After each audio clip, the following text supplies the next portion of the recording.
Good morning, everyone. This is my friend Shannon. He is a turnkey operator out of the Ohio area, also does some work in St. Louis. We got connected through our friend Marine over at Spartan Invest. And I work with a lot of investors in the Ohio area, so it's going to be really cool to chat to you, hear a little bit more about your operations. And I'm really excited for this one. It's going to be fun. So, where's a good place to start to understand how you got to where you're at right now? Wow. Good place to start. I don't know. In all honesty, my whole real estate career has kind of been by, happenstance. If it wasn't for my, ex-wife, I wouldn't even have gotten into it. Hmm. I was happy in law enforcement and doing my thing there. And real estate was like a sideline hustle to me. And then once I had a bunch of back surgeries and got medically retired. It just became my main hustle, and it's one of those things that, to be honest with you, I don't love it, Hmm. but I like real estate, I like it a lot, and Hmm. but and I'm just really good at it, Hmm. and you know, it's not my passion, not my love, but I think it's one of those deals where you like something and you do it well, you keep doing it and you do it Hmm. at the best of your ability. And that will give you the opportunities and time to and affordability to go do the things you love. I love it, man. I love it. So when did you start off in law enforcement? I know that's something that we connected on. I was a former Army officer, West Point dude. So when did you start?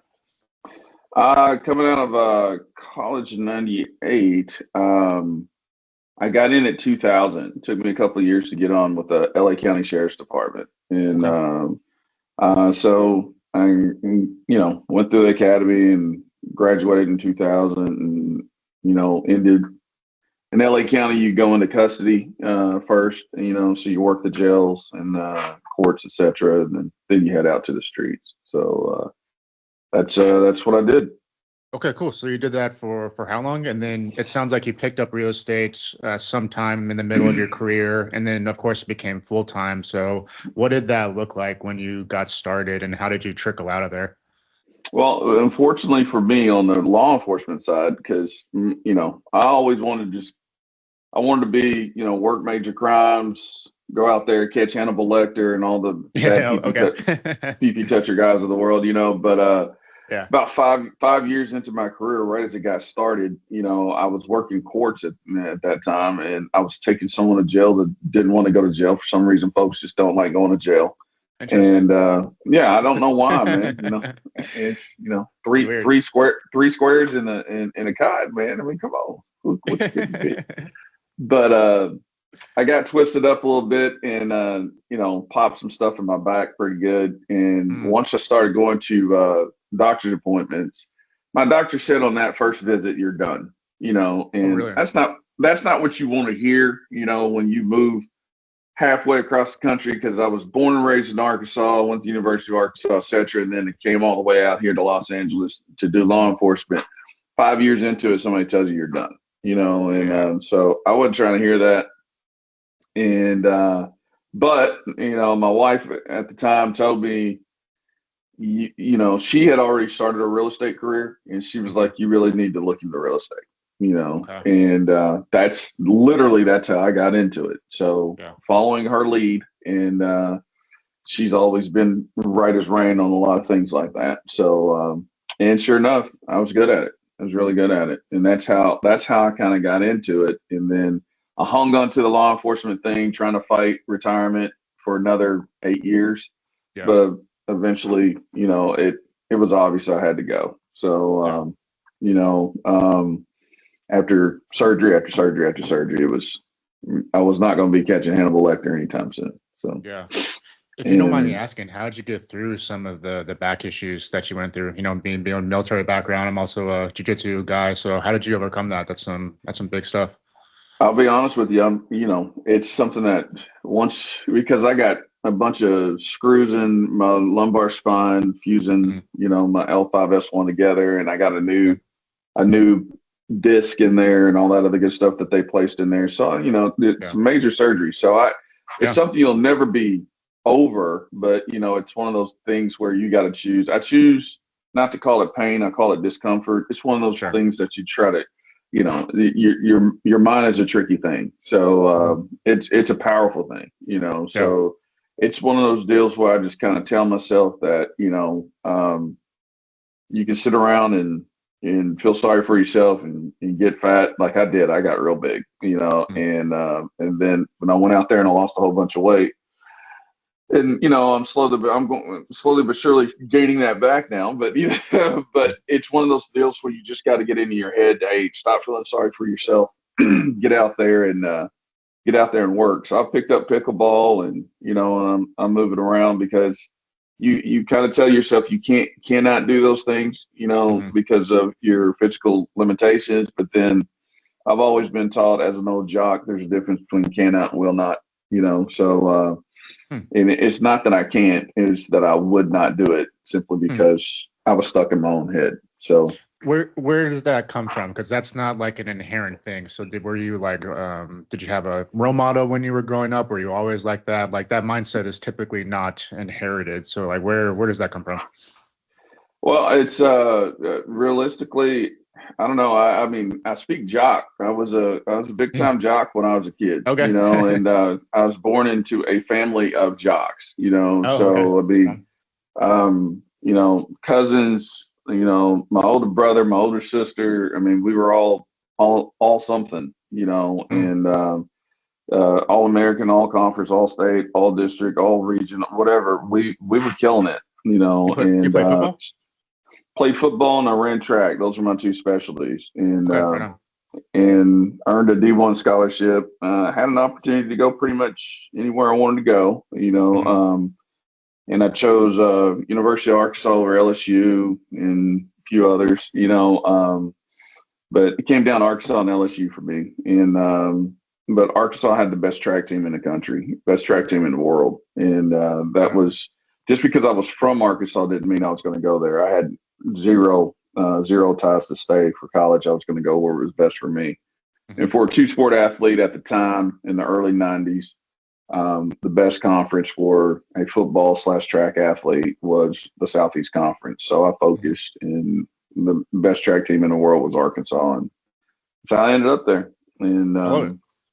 so I've always had athletic role models to look up to, and that athlete mentality is something that is just in me, Yeah. and that's where I got every saying known to mankind. If you ever around any Southern boys, we got you know metaphors for everything. You know what I'm saying? So Yeah. and that coaches the coaches are the best ones with the metaphors, and a lot of Yeah. those. Like cannot and will not. That's a coach Yeah. metaphor. So it's something that you just hear it your entire life, then you Mhm. start to live it. I love it. So, That's Sports is something I really changed my mind on as I started to mature. When I was still in high school, I was three sport athlete. I did cross country, wrestling, and track. But honestly, mm, man, like being transparent, it was more of a means to an end for me. I was just looking for experience and honestly things to put on my resume so I could get into West Point. That was really my mm, angle there with all the activity. And I was like decent and everything, but I really didn't understand sports until I got into jujitsu and I really found the art that was right for me. And it is a vehicle for self-improvement. And if you can instill some of those lessons in a kid or when you're in middle school, high school, like that is some great lessons. I really overlooked the power of sports and I really didn't apply myself the way that I should. And I wonder if I did have some of those lessons earlier on, probably could have been in a better spot, but big well, fan. I'll tell you. I mean, what you're doing is you're triggering my love and my passion. Like I Mm, told you, I like real estate and I'm good at it, but I mm, absolutely love coaching. I absolutely love coaching football, coaching mm, track, coaching young men and women. I find it more difficult to coach women simply because it's a different language, and you sure. have to learn that language. Mm, And but I got some of the best efforts in my life from coaching young ladies. yeah. But um, just being that young man myself, I see those guys out there that I can reach, I can touch to do exactly what you're saying, dude. I mean, I enjoy being a part of a team, even now as an adult, and don't give me the ball because I'm going to score. You're not going to get it back if you give it to me, that type deal. And I've always had that mentality. I was a quarterback starting out in my younger days, etc. So I don't mind quarterbacking things. I don't mind leading things. I'm one of those guys. Come on, follow me. But all of those qualities and characteristics I developed from being an athlete and working in sports. Football is one of the most difficult team sports that you can ever play because you got to get 11 men thinking and acting on the same page on every single play. That type deal, and to learn how to work with folks that you definitely don't have all the same personalities, all likes and loves, etc. But you can come on a unified, goal, for those 60 minutes to get something done. I think things like that, the mentality and the psychology that goes into that, a lot of people just see guys out there just banging heads, but there's so much that goes into that team sport. Oh yeah. Oh yeah. It's physical, mental, emotional, and even spiritual too. When I say spiritual to people with jujitsu, they're typically like, well, what the fuck are you talking about? No, I totally get it. It is a spiritual thing that you could organize and everything. But for clarity, so you teach both track or coach both track and football. Yes. Okay. And then do you coach all levels, or do you focus on a specific age group, or tell me a little bit more? Well, I mean, I've taken a break these last couple of 3 years simply because of the projects that I got going on right now, and something had to go. And sure. But I would coach when it came to track and field. I would coach a summer track club, which was all levels from age 6 up to high school, and then football. I was youth football there for the longest time. More around middle school, junior high, but then in my latter years there, I've been coaching strictly just high school football, but my last coaching stint for high school was in Southern California, down in Santa Ana, California. I coached at Modern Day High School, and they're pretty good, pretty good. That was a wonderful experience. Loved it to death, and I felt like I changed the lives of some young men, and those young men absolutely changed the lives for me, because it is a spiritual thing, man. I mean, it's like a lot of people don't see track as a team sport, but there's a whole, because of the individual things that are out there, which could probably be seen like as in jiu-jitsu. Yes, individually you're out there competing by yourself, but you're part of a team that goes with a scoring system, and you want to do well for yourself, but it also does well for your team. And so there's so many, you're still a part of something, even though it's in more of an individualized sport. And I'm sure if you're part of a jiu-jitsu club, et cetera, it could be in jiu-jitsu competitions, it could be the same thing, Absolutely. So that's, I just, again, man, I could sit here and talk. I could speak jock all day, that is something that is easy for me to talk about. Yeah. One question on there I want to ask on is, this metaphor exists in the martial arts community, but talk to me about the difference between a coach and a teacher. Well, to me, a coach is someone that is there to motivate you to get to the next step, to get to the next level. A teacher is someone that is going to explain the why.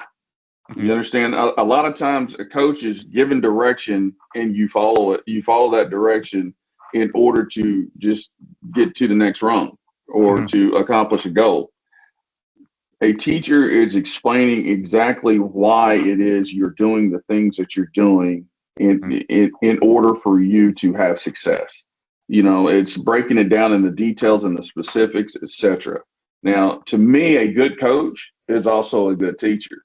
The best football players that I've been able to develop is not someone that I just go out there and coach them the game plan and this is a game plan. This is what we're going to do, and this is how we're going to play it. And if we do this, we win. A lot of coaches make the mistake of doing that. I believe you have to teach the kids the game as well. I'm going to teach you the game plan. I'm going to show you how we can win this ball game, but this is why. Because the causation that comes into effect, because they do this, we're doing that. And it causes us to have success if we execute it correctly. And once you start to see the light bulbs flicker and some of the lights come on, when they're able to put the difference between learning and understanding why we're doing something, and it's so much easier for them to go out there and execute it.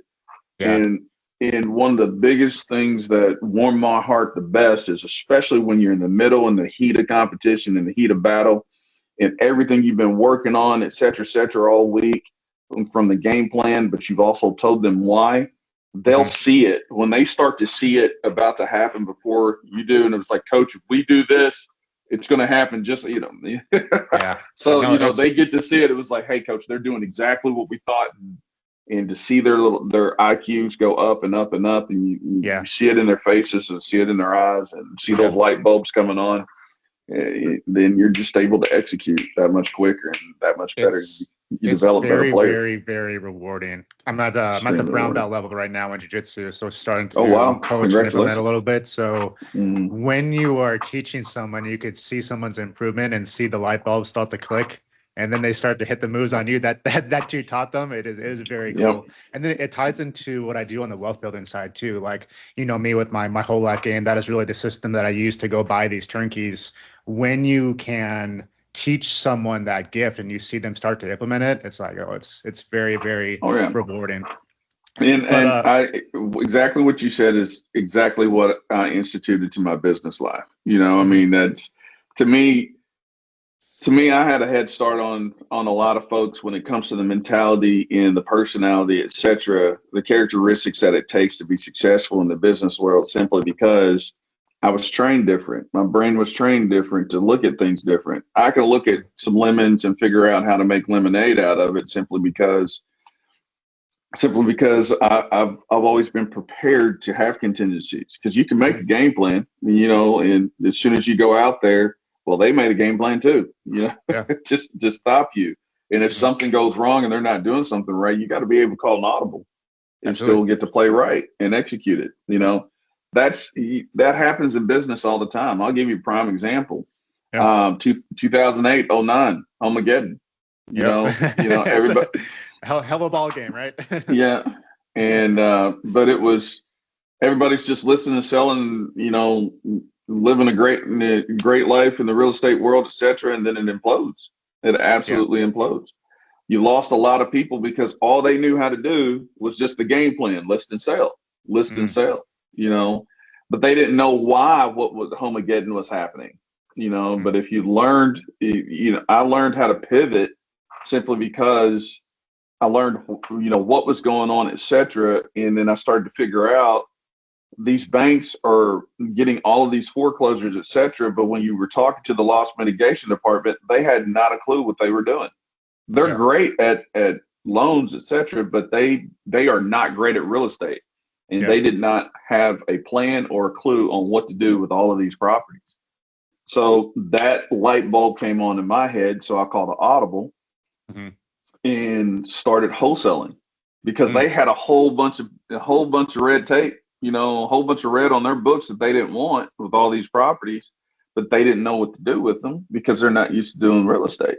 And when I saw that, obviously listing and selling is out, but I saw a wholesaling opportunity. So I hit up a few guys that I knew that had some cash on hand, and we were able to talk to the loss mitigation services and get these properties at wholesale prices. And I just started wholesaling, and it created a whole new market for me. To me, that mentality, I correlate that to sports. That's an audible. Because the game plan was to list and sell as quickly as you could, and all that good stuff, as many as you could. We were doing good doing that. Then the market tanked.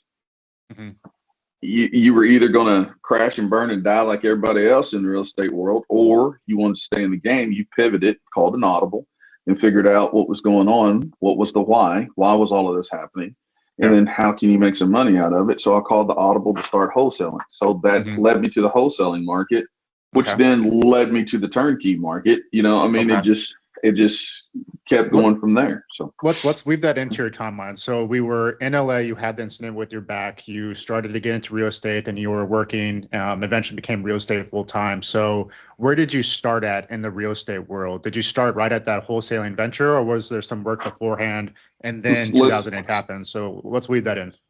Started in 05. That's when I had my original injury, and that's when the wife was like, look, you need to really look into this, and so I went out there and I got my license like any other salesperson, because if the market was, on fire at that time, I mean, that was when you had a lot of not the short sale, a lot of the real risky loans that ended up taking all of this down. I'm sorry. Variable rates? No. It's jumping out of my head right now. But bottom line is just, the banks were wanting, hey, give me another loan, give me another loan, give me another loan, which meant another house. And so we were able to sell, and so we started listing and selling there. But then once Armageddon happened and the monkey wrench happened, that's when I slid into the wholesale market, in about 08, 09. So I went from about 06 to 08, just listening and selling, and gotcha. And but strictly as a sideline hustle, because I was still trying to hang on to this law enforcement thing. I gotcha. Okay, that makes sense. Yep. And so it was just a sideline gig for me, And then once Armageddon happened, etc., that's when I realized the pivot. It said, but I was still trying to hang on to law enforcement, but at the same time, I was able to create this new market for myself in the wholesale department, and we did well. We did very well in the wholesale area, and that introduced me to a whole bunch of people with different walks of life that had capital, and they had needs, and that also led me to become the I got a guy. You know what I'm saying? Yeah. So and because you would have this guy over here that I'd wholesale properties with, that was, say, a finance guy, and this guy over here was, a guy that sells, I don't know, say commodities or some kind, like sugar, gold, or chicken, or whatever, Sure. But he's a high capital guy. And he's looking for finance.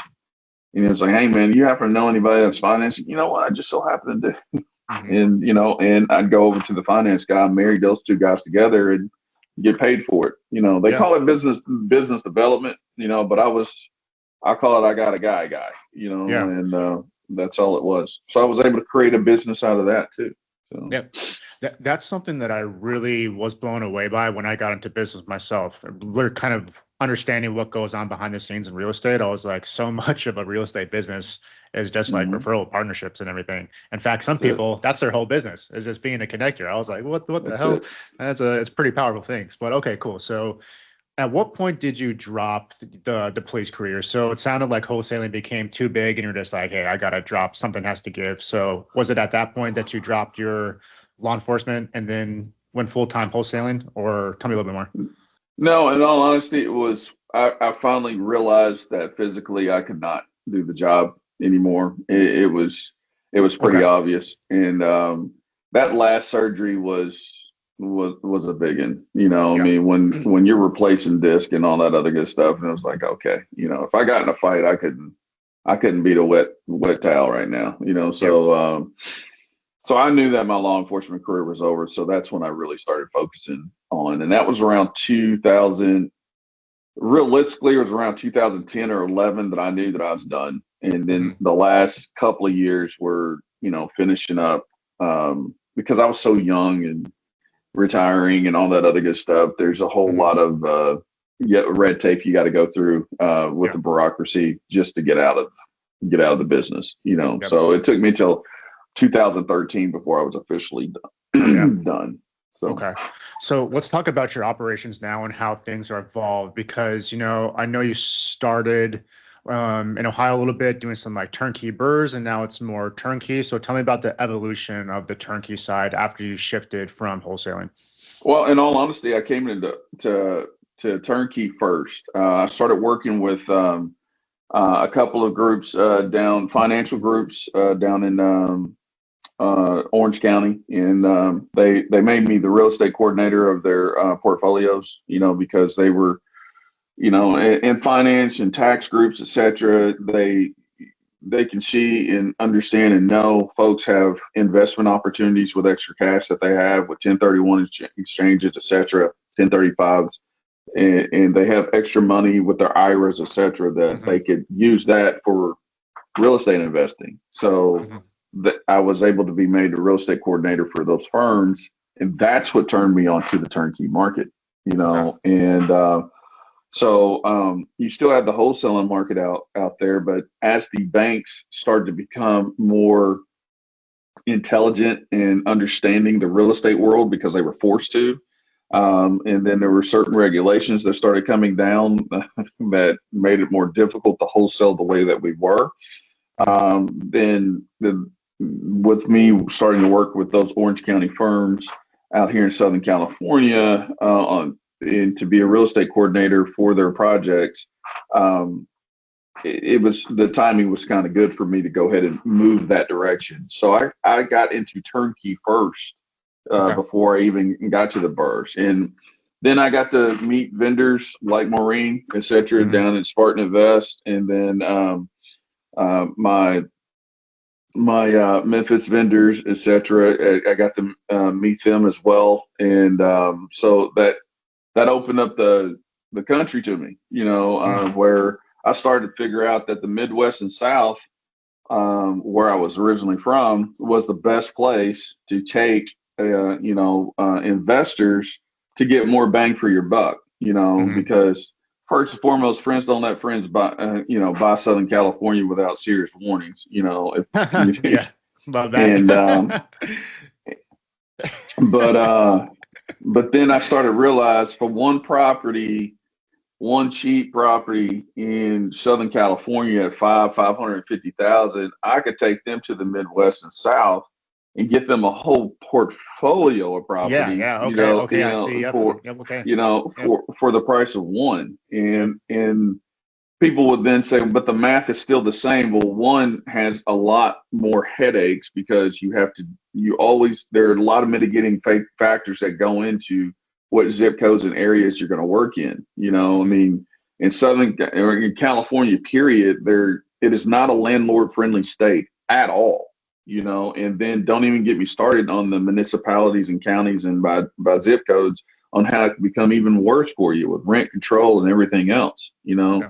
So you take them to the Midwest, and for one property, I could literally show you how 500,000 could get you at that time. It could get you 20 properties. Now that's probably more like 13 to 15 properties simply because of inflation and interest rates, et cetera, et cetera. But we could get you easily for 500K. I could show you how to, especially if you liked lending or financing, we could get you 20 properties for that same 500K. Yep. Now we could also then show you the benefits of the tax write-offs of having those 20 properties, compared to just that one property. Yes, you still get tax write-offs for it, but if you multiply that times 20, it's a phenomenal tool. Yes. And then so the groups we were working with, that's why we would incorporate tax strategy, as well as, financial planning, but tax strategy, and then with the real estate portfolio, et cetera. And we would show you how to do all of those things and walk you through it. So I learned a lot working with those guys, learned a whole lot. And so a lot of the tricks of the trade that I have the knowledge of now is from working with those guys down in Orange County. They're sensational, so. Yeah, it sounds like you were positioned really well. Being in California, you had all the expansive network, perfect position to expand to the Midwest. So I really like that journey. That's amazing. So tell me what you think about this. I'm a really big fan of turnkey real estate, obviously. And you mentioned kind of building your own turnkey wealth building team. You have people in your transactions doing, not only real estate, but also the tax planning side. There's the whole purpose of why I launched this channel, Generational Growth, my company and everything, is to give people trusted connections. I firmly believe this. I think you should be able to go online and type in real estate agent or CPA or tax planning strategist, et cetera, et cetera. And you should be able to get a certain product, right? But that's just not the reality that we live in, man. It's simply just not it. And there's a lot of predators in the space too, which I personally think is bullshit. And that's one of the main reasons why I launched this, is because as I was building my team, as I was assembling all these pieces, I'm like, this is way harder than it should be. So that is why I'm here, is to introduce people with trusted connections so they can assemble their wealth building team. The same way I like turnkey real estate, I'm a big fan of creating this turnkey wealth building team. You should have a CPA person, a real estate person, an estate planner, an insurance person, all working cohesively together to support you in the most efficient manner. So that's a large reason of why I'm doing what I'm doing. So I know you eventually jumped into the Ohio market and everything, but what types of markets did you start off in? So tell me a little bit more about how you kind of built in a line there. Well, the markets that I start off with, or markets I still work in, because you dance with the girl that brung you. If those zip codes are good zip codes, you stay there. If you can, you work them as long as you can. So working with the Alabama markets, we had some markets in the Tampa, Florida area, the Alabama markets that we were discussing, and then St. Louis, Memphis. And then I developed some markets with one of my business partners down in Houston and in Dallas. We were also in Oklahoma City, and then I met and started working really well with my Ohio market in the Cleveland metro area. And then now since I'm in Little Rock, it's got some opportunities there. I'm in Little Rock, Arkansas now, so I'm starting to look to develop Little Rock. Again, it takes a minute. It's like churning butter. Sure. It takes a minute for you to make sure that the markets are fitting the criteria, et cetera, for your investors. Yeah. And that it's going to work out. Now, I will say that AI is making life a lot easier for us, so it doesn't have to be quite so long of a process. So it's speeding up that process, because AI can do a lot of the horsepower and a lot of the legwork that we used to do analog. The old analog way. AI can just get it for us and start spitting things out. And my group that I work with out of Memphis, Memphis is also St. Louis, they've really brought AI into it, and I am beyond computer illiterate, but just watching what they're doing on the AI side has cut our time down tremendously on finding the new market, et cetera, that's based off of the criterion that we're looking for. And that's the reason why we know we can develop the Little Rock area, because we're using that AI to help us work our way through that. And but for my investor, it's got to be, again, like the team that you just described. I need tax strategy, I need financial planning, insurance. It comes part of that financial planning, in my opinion. Insurance is in there, and then you have real estate portfolio planning, which will also incorporate their IRAs, et cetera. Any kind of 1031 or 35 exchange opportunities you have, that's all included in that as well. You have all of that for your investor, and then I like to give them to a turnkey vendor, whether it be Ohio or any of those other areas, that is able to be a one-stop shop for them. My vendor is going to have the ability they're going to go out there and find the property. They're going to rehab that property, and then that's when the investor comes in to purchase that property. where they will then go out there, they will market that property for them and find the leaser to be placed in the property. Then they will property manage the property for the life of the lease. And then when it's time to liquidate or move on from that property, they'll take care of that as well. If my vendors cannot do that, then, I don't mess with them,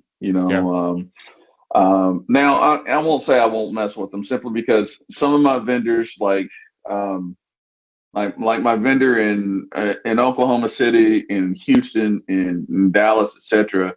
Because again, certain states are different. Like Texas is a homestead state, so tax wise and tax strategy, etc. You have to be completely careful, and it's totally different outlook. It all just depends on what the motivation of the investor is. I have to start there, and I hate that I'm jumping around. I apologize. It just keeps jumping in my head, but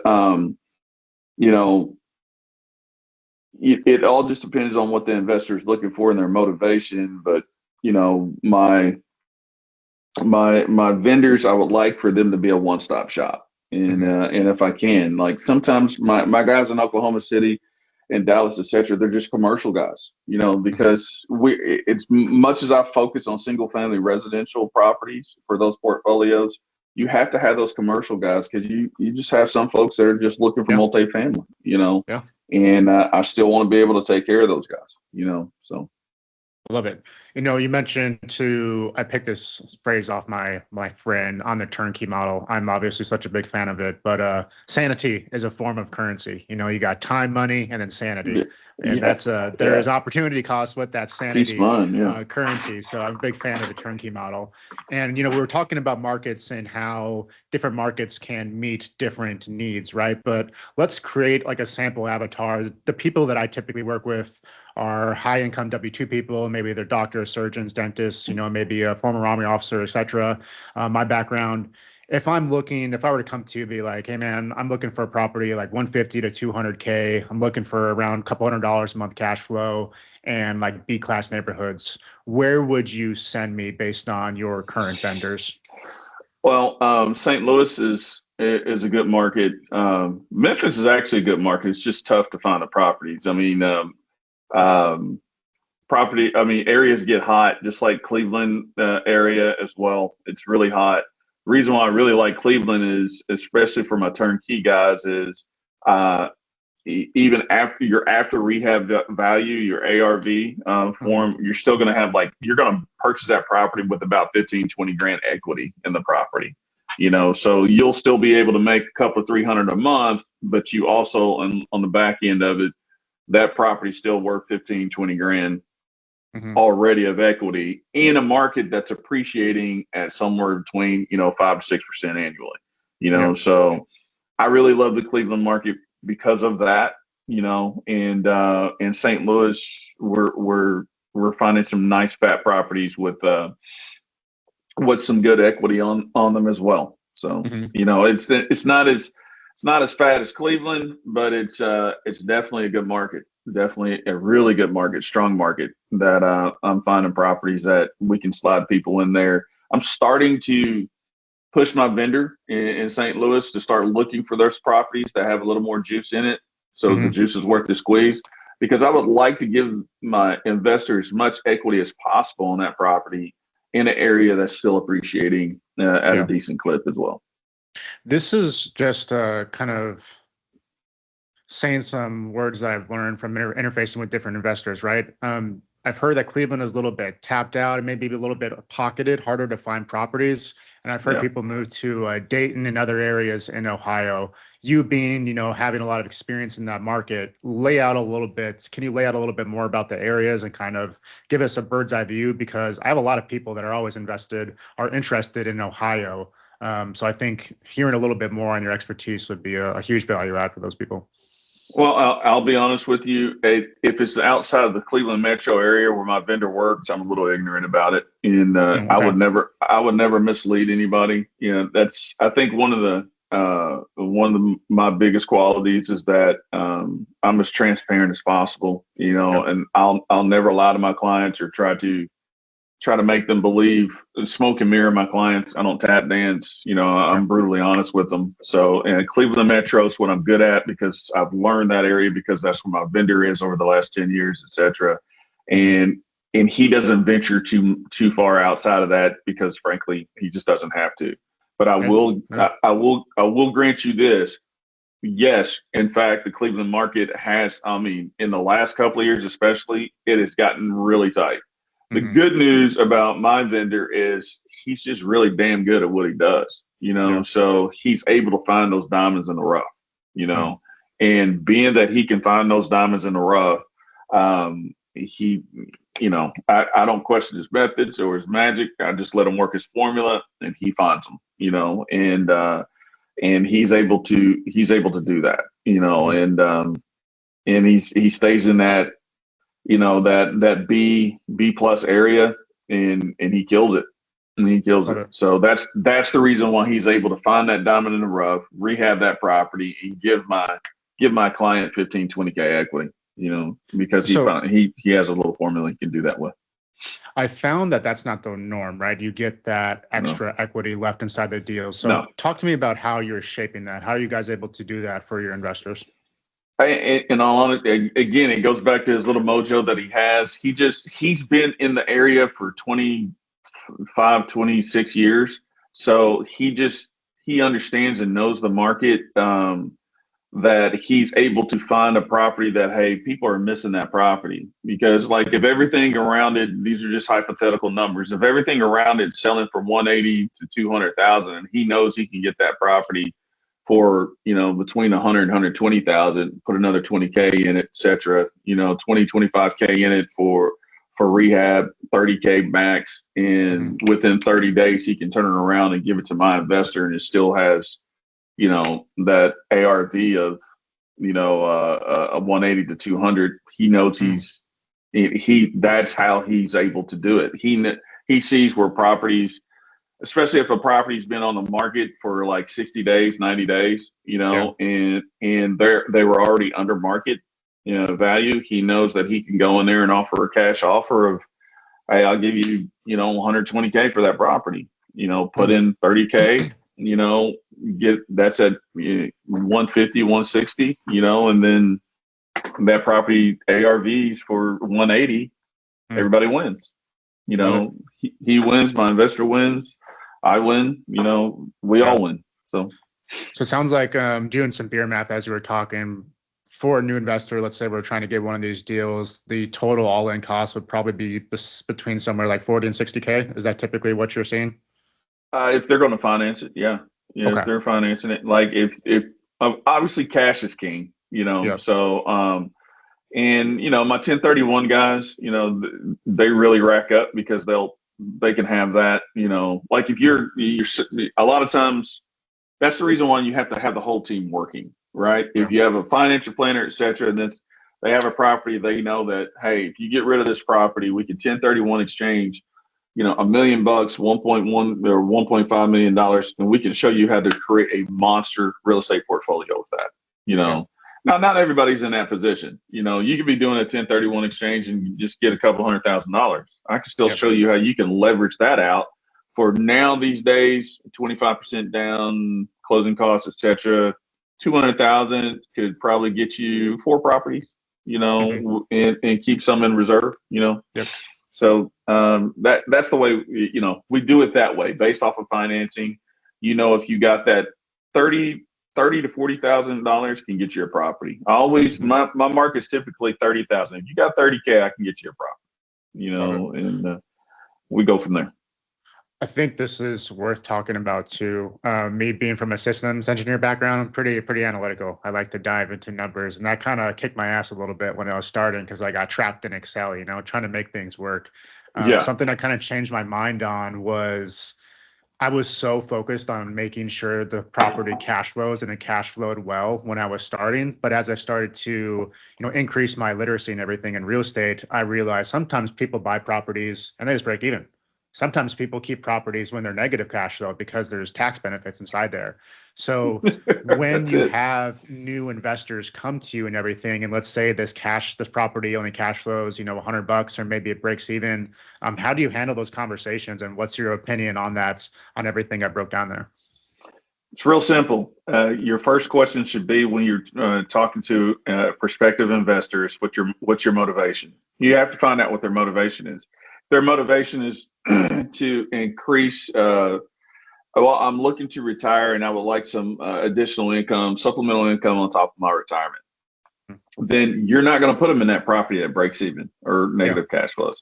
You're looking for that property that's going to get them $200-300 a month,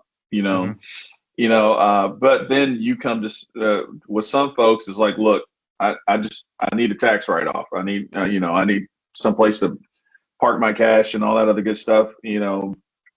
You'll get a mad rush of people a whole lot. That's the reason why you start the third quarter of the year. You need to start working on your clientele that's going to have cash issues, because in that last quarter, they'll be, hey man, you got any properties I can buy because I got too much cash and I don't want to pay taxes, yada yada yada. Yeah.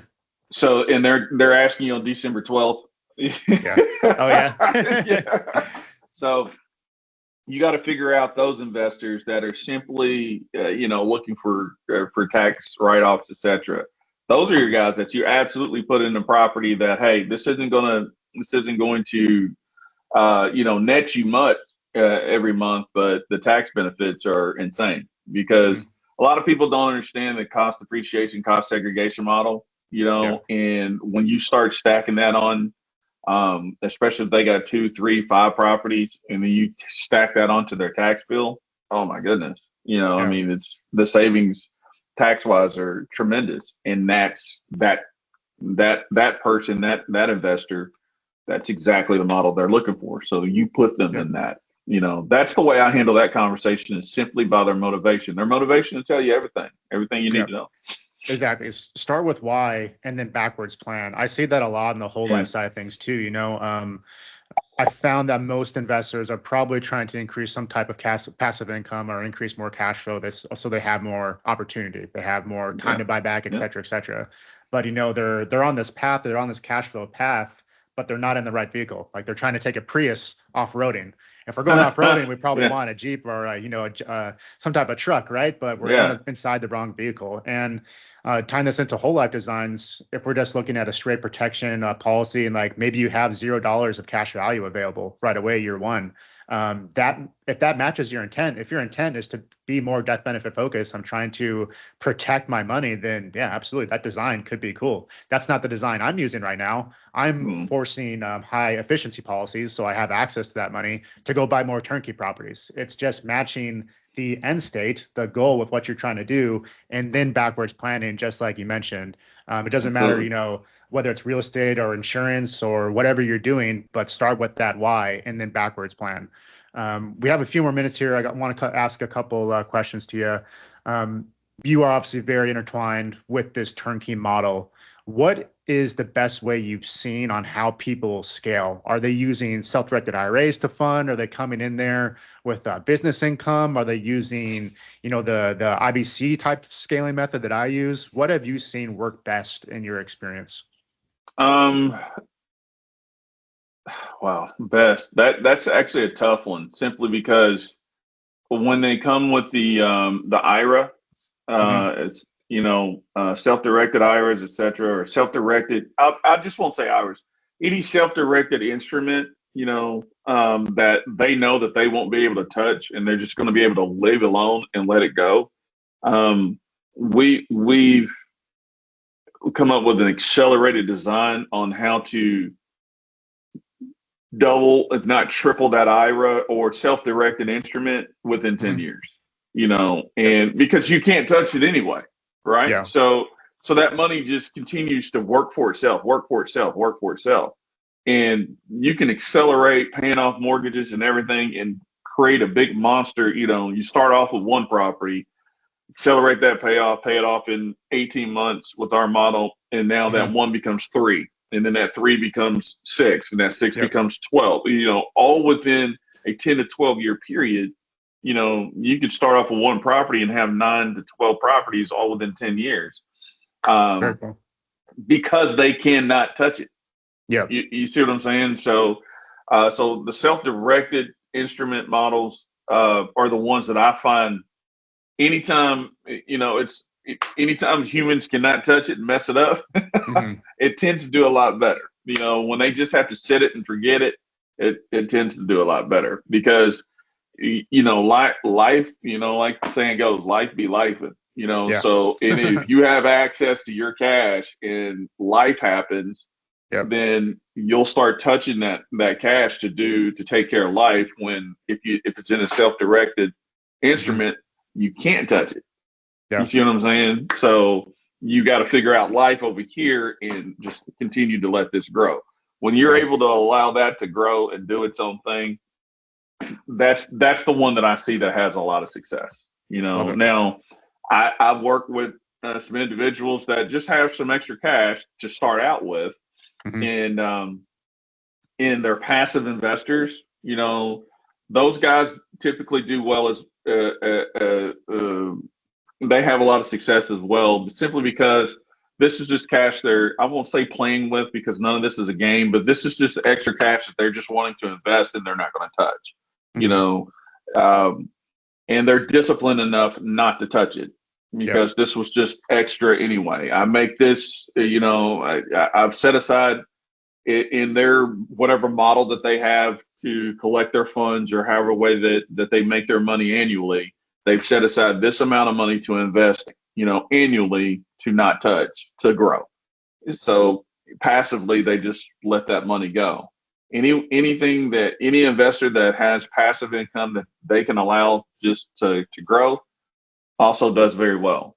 Again, the human element is the biggest factor when it comes to success, because if you have an active investor and the active investors can still make money if they follow along with your strategies, and those stratagems are all made by that team that we were talking about earlier. But once they start putting their finger in it, because they actively, no, I want to do this instead of that, then, there's a risk that, you're going to start seeing that instead of just that. Yeah. So get tied in with your team, make sure you're in the right vehicle, and go down the path that you guys talk about. Unfortunately, man, I would love to dive into some case studies and look at some of those models like you're talking about, but it's all the time we have left for today. But really quick, how can people get a hold of you? How can we reach out to learn a little bit more about your models and work that you do? Well, I mean, I don't, I don't have a website or anything like that, because I don't like window shoppers. I am literally a referral guy. So you can share, my phone number with folks and my email, and 311propsllc@gmail.com. It's just a Gmail. I don't get fancy with it at all, simply because I don't need to. And anytime you start doing websites and things like that, you'll get a lot of window shoppers. You just spend a lot of sweat equity and get nothing done. So the folks that I want to contact me are folks that know and understand exactly what they want to do, or even if they're just starting out. I don't mind. Again, I don't mind teaching. That's what I do. I don't mind teaching. I will teach you everything you need to know about this business. I will teach you to the point where you don't even need me. You'll just want me around. And that's what I plan on doing. That's how I typically handle it. So just, you can pass out my contact info, phone number, email, reach out to me, and we'll talk about your motivation, and we'll go from there. I love it, dude. Thank you so much for your time. This was truly fun. I had a lot of fun talking with you. So I'm excited for this one, but let's chat again, man. Sounds good. Hit me up. Cheers. All right.